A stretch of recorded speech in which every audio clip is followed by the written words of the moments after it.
At the ripe age of 71, you'd reckon I'd settled into a quiet life, what with George constantly off rubbing elbows with the bigwigs and me, Margaret, keeping the home fires burning.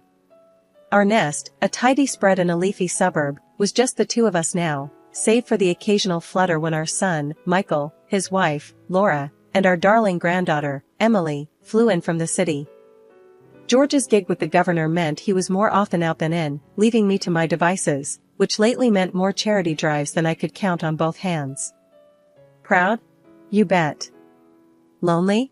Sometimes, but you don't get to my age without learning a trick or two about keeping busy. Then came the curveball. Michael rang one evening, the excitement in his voice so thick you could slice it. Mom, Dad, we're doing it. We're buying a farm. Can you believe it? A farm? I echoed, my voice flat. This was news, all right. News that had me wondering if city life had finally addled their brains. Yeah, it's happening. We're moving out there, starting fresh. It's going to be great for Emily, Michael explained, his words tumbling out faster than I could catch them. George, ever the rock, just nodded along, throwing an A. That's quite the leap, son. But if you're sure, we've got your back. I kept my peace, biting my tongue hard enough to taste blood. A farm, of all things. But what was said was said.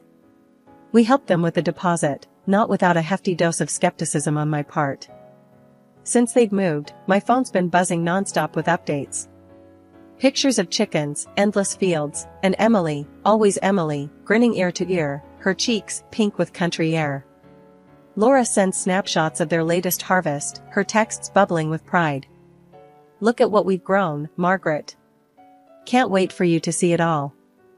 And George, bless him, laps it up, showing off the photos at his fancy dinners, bragging about our little farmers to anyone within earshot. Me? I'm more grounded. That's all well and good, I'd say. But photos don't plow the fields. I hadn't set foot on their farm yet. Between the charity events and keeping our own home from falling into disarray, there just hadn't been time. But that didn't stop the nightly calls. Mom, you should see the place now. It's incredible, Michael would start, his voice a mix of exhaustion and exhilaration.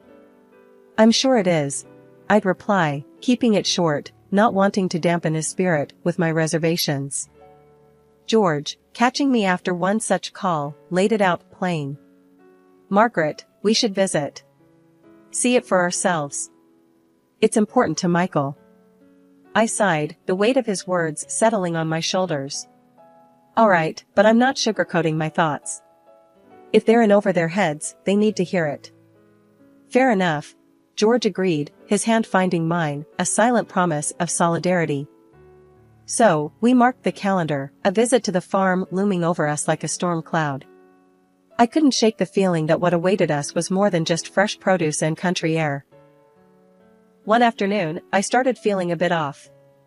Nothing specific, just not my usual self. George noticed right away. Margaret, you're looking a bit pale. Maybe we should get you checked out, he said, his brow furrowed with worry. I brushed off his concern with a wave of my hand. It's probably just the change in weather. I'll be fine. But George wouldn't have any of it. The next thing I knew, we were sitting in the doctor's office, waiting for some answers. The doctor, a young man with a reassuring smile, told us it wasn't anything serious, but I needed to avoid being alone for long stretches and should spend more time outdoors. Fresh air and company will do you good, he advised. The timing couldn't have been worse. George was due to leave on one of his lengthy business trips. He looked at me, his mind racing for solutions. What about staying with Michael and Laura on the farm? It's peaceful, and you won't be alone. The farm. Just the thought of it made me uneasy, though I couldn't pinpoint why. I'm not sure that's a good idea, I muttered, more to myself than to George. But George, ever the problem solver, was persistent. It's perfect. Fresh air, family, and you won't be by yourself. I'll talk to Michael. I had a long heart-to-heart with Michael over the phone. It wasn't easy. Mom, are you sure about this? We'd love to have you, but we know how much you value your space and routine," he said, sounding hesitant. "It's not my first choice, Michael, but your father thinks it's a good idea. And the doctor did say I should be around family and outdoors more," I replied, trying to sound more convinced than I felt. Laura chimed in, her voice bright but cautious. "We can make it work, Margaret. It'll be nice having you with us. Emily will be thrilled." Their willingness to have me over tipped the scales. Despite my reservations, I agreed. "All right, I'll give it a try. But let's make one thing clear, I'm not there to be waited on hand and foot. I'll help out where I can." Packing my bags felt strange, like I was heading off to an uncertain adventure rather than my son's home. George drove me to the farm, trying to keep the mood light. "You'll see, it'll be good for you. And before you know it, I'll be back, and we'll laugh about how worried we were." The farm was buzzing with life the day I arrived, but nobody was more excited to see me than my little granddaughter, Emily. She was all smiles and hugs, her energy infectious. We spent our days roaming the fields, reading stories under the shade of an old oak tree, and playing games that left us both laughing until our sides hurt. Emily clung to me like a shadow, her affection clear as day. It was a grandmother's dream come true, but not everyone was basking in the warmth of our bond. Laura, my daughter-in-law, wasn't too pleased with how things were turning out. It was like a cloud had settled over the house, and you could cut the tension with a knife. Every time Emily chose to spend time with me over helping her mom with chores, Laura's frown deepened, her displeasure barely concealed. Feeling the strain, I figured I'd lend a hand around the house, hoping to ease some of the tension. "Laura, let me help you with dinner tonight," I offered one afternoon, trying to bridge the gap between us. Laura looked at me, her expression a mix of surprise and something else I couldn't quite place. "Sure, if you think you can handle it. Just don't mess up my kitchen," she replied, her tone laced with a hint of sarcasm.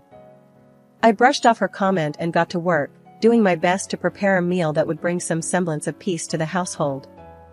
I even took to tidying up around the house, hoping my efforts would lighten her load and, in turn, her mood. But it seemed my attempts were met with more mockery than appreciation. "Wow, look at you, playing the domestic goddess.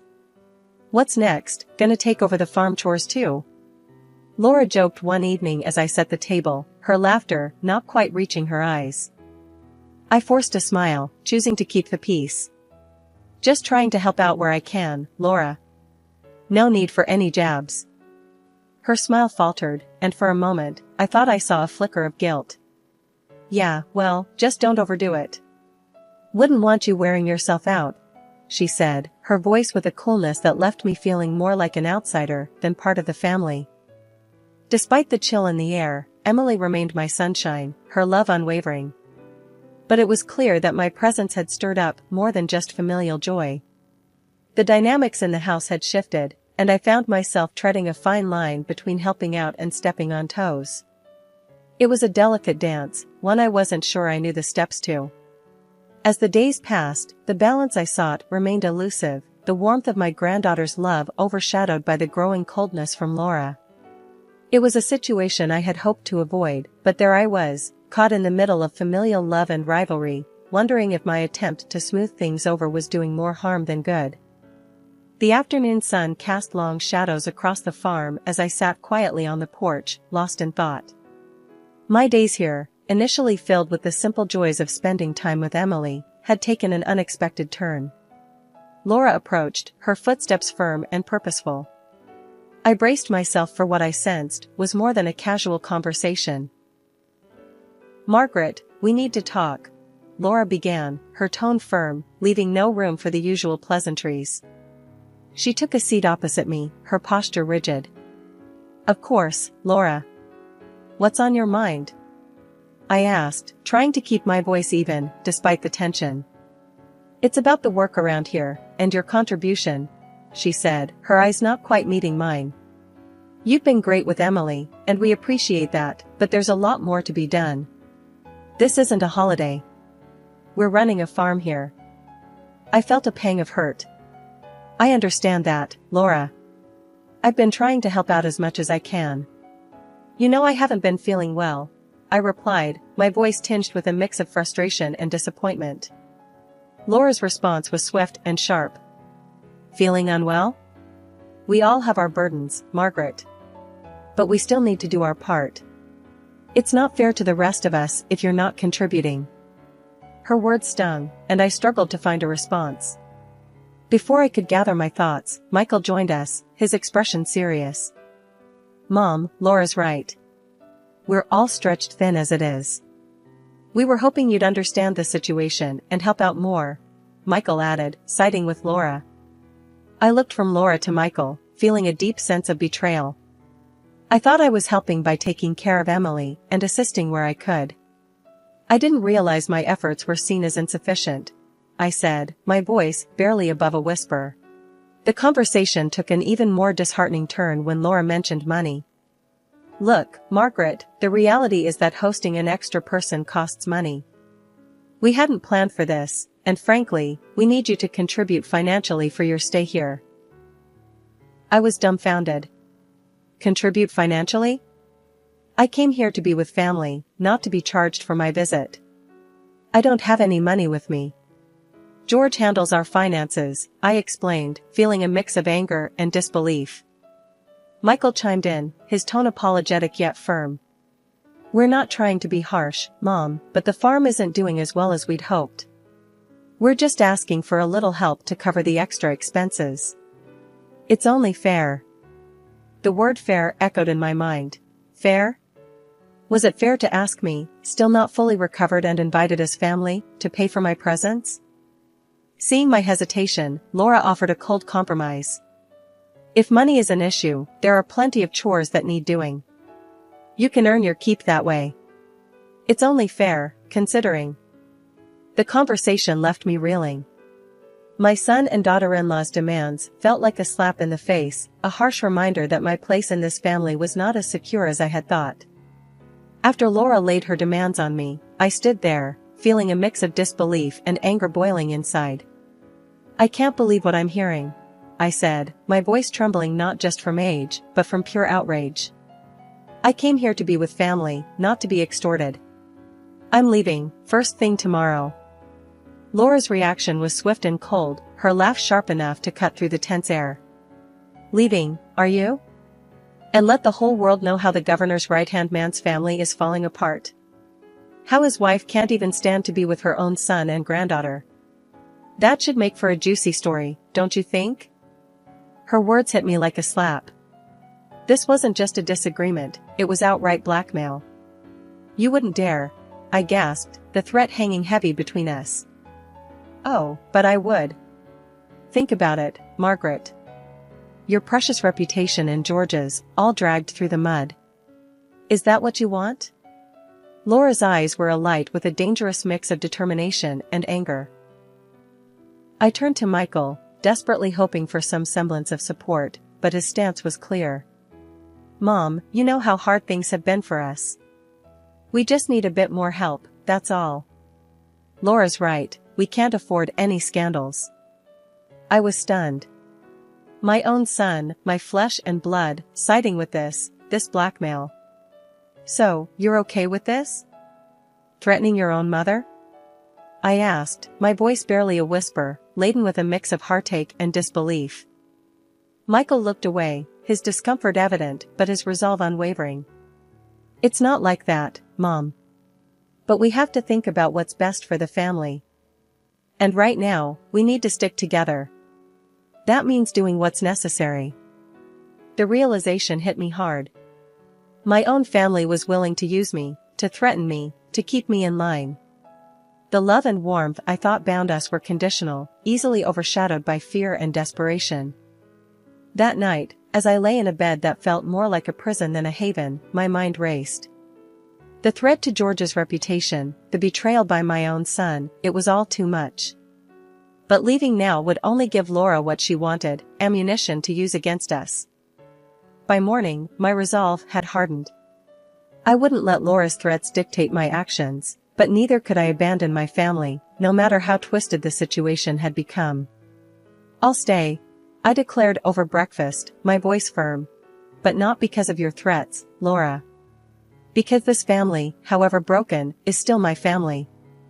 Laura smirks at it all, she thought she had won. But for me, this wasn't about winning or losing anymore. It was about protecting what little was left of our family's dignity, even if it meant enduring more of this bitter situation. The days that followed were some of the hardest of my life. I threw myself into the farm work, not just to prove Laura wrong, but to find some semblance of peace in the physical labor. It was a way to distance myself from the emotional turmoil, to turn my back on the blackmail and bitterness that had tainted my relationship with my son and his wife. But with every passing day, a part of me mourned the loss of what I had once believed my family to be. The realization that love and respect could be so easily overshadowed by desperation and greed was a bitter pill to swallow. And as I worked alongside those who had threatened and betrayed me, I couldn't help but wonder if the bonds of family could ever truly be mended. After Laura realized her threats had me cornered, she didn't hold back anymore. It was like living with a drill sergeant.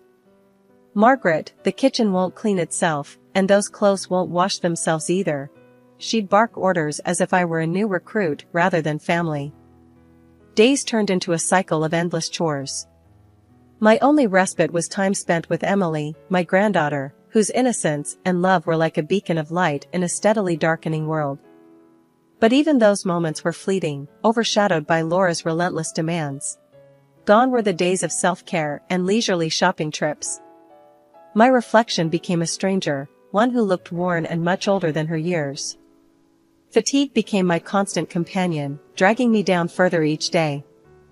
One evening, mustering the little energy I had left, I tried to reason with Michael.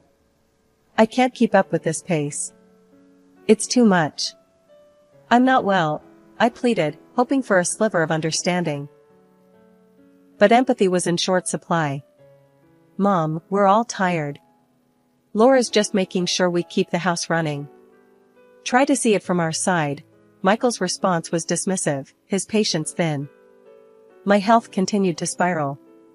Eating became a chore, and every step was a battle. Laura's realization that her free labor was now incapable of even the most basic tasks finally prompted action, but not out of concern. Fear of accountability for their treatment of me led them to rush me to the clinic when I could barely stand. The doctor's assessment was grim, but not surprising. She needs to be admitted immediately. Her condition is serious, he announced after a thorough examination. Laura's reaction was telling. Admitted? But we need her at home. Can't she just get some medicine and rest there? Her concern wasn't for my well-being, but for the loss of a helping hand. Michael, finally sensing the gravity of the situation, interjected. Laura, this is serious. Mom's health comes first. As I lay in the hospital bed, the weight of my situation sank in. Removed from the farm's oppressive atmosphere, I realized how much I had endured and at what cost. Laura's dissatisfaction with my hospitalization, Michael's belated defense, and my own battered health painted a clear picture of how far things had gone awry. In that hospital room, decisions were made. I couldn't return to the farm, not after everything. It was a moment of clarity bought at a high price, a realization that sometimes, the cost of staying is far greater than the price of walking away. George walked into the hospital room, his face a mix of concern and shock. What happened to you? He asked, barely recognizing the frail figure before him. I tried to muster a smile, but it was hard. It's been tough, George. The farm, it wasn't what we thought. George turned to Michael, his voice hard. Explain, now. Michael shuffled his feet, looking anywhere but at his father. Dad, we were struggling. The farm's a mess. We thought Mom could help, but we didn't force her, I swear. George's gaze then fell on Laura, who had been standing quietly by the door, her daughter in tow. The look in his eyes was enough to send her scurrying out of the room, murmuring something about needing to check on something. Turning back to Michael, George's anger was palpable. Not force her? She's in the hospital, Michael. And I hear you've been asking her for money on top of everything? Michael's voice trembled. Dad, we just thought since Mom was staying with us, she could help out a bit more, financially. George cut him off. Help out? I've been sending money to cover her expenses, and then some. Over $5,000, Michael. Where did that money go?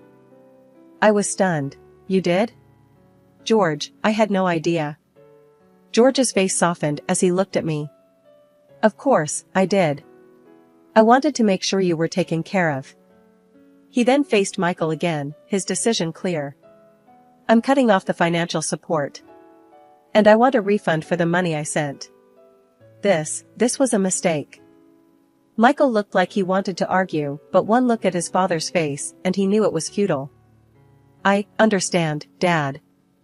George turned back to me, taking my hands gently in his. I'm so sorry, love. This was my idea, thinking it would be good for you. I didn't know it would turn out like this. I could see the pain in his eyes, the guilt he felt for putting me in this situation. It's not your fault, George. You couldn't have known. He leaned down, kissing my hands, a gesture of love and apology. We'll get you out of here soon. Back home, where you belong. His words, his actions, they meant the world to me. Despite everything, George's love was unwavering. I love you, George. We'll get through this. Together. As George and I talked about the future, about going home and leaving the farm behind, I realized that this ordeal had brought us even closer. The hardship had been a test, one that we were passing together. My heart was full, knowing that no matter what, George stood by me, just as I would always stand by him. Recovery was neither swift nor easy, but day by day, I felt my strength returning. The ordeal at the farm, with its trials and tribulations, gradually receded into the background, becoming a distant, albeit painful, memory. Home never felt so welcoming, its familiar walls a sanctuary from the storm I had weathered. It was during one of these quiet mornings, the sunlight streaming through the window, that Michael came to visit. The tension between us was palpable, a silent testament to the rift that had formed. Mom, I don't even know where to start, Michael began, breaking the silence, with a voice heavy with remorse. Start with the truth, Michael. It's a good place as any, I replied, setting my cup down, bracing myself for what was to come. He sighed, a deep, soulful sound that spoke volumes. The farm, it's gone. We sold it, but even that wasn't enough to cover the debts. And Laura, she left. Said she couldn't handle it, the poverty, the struggles. She left Emily and me. The news of the farm didn't surprise me, but Laura's departure did. Despite everything, I hadn't expected her to abandon her family. And Emily? I asked, my heart aching for my granddaughter. She's with me. I got a job, a good one, at a trading company. We're getting by, Mom. It's not easy, but we're managing, he explained, and for the first time in a long while, I saw the old Michael in him. Michael, I won't pretend to understand all your choices, but know this, Emily will always have a home with me. And you, we have a lot to work through. Now I can't forgive you, I said. He nodded, relief and gratitude mingling in his expression. Thank you, Mom. That means more than you know. One day, out of the blue, Laura called. I need money to come and see Emily. You can spare some, can't you? Her voice, once so commanding, now carried a hint of desperation. The audacity of her request took me aback. You think you can just walk back into her life after abandoning her? No, Laura. Emily doesn't need a mother like you. That was the last I heard from her. As for me, life has settled into a comfortable pace. My days are filled with little joys and the company of those I love. Emily's visits are the highlight of my weeks, her laughter a constant reminder of the resilience of the human spirit. Despite the trials, I've found contentment. The path wasn't easy, and the scars remain, but looking at Emily, I'm reminded of the hope that tomorrow holds. Forgiveness for Michael is a bridge yet to be crossed, but with time, perhaps we'll get there. For now, I cherish the peace and satisfaction of a life rebuilt, a testament to the enduring strength we possess within.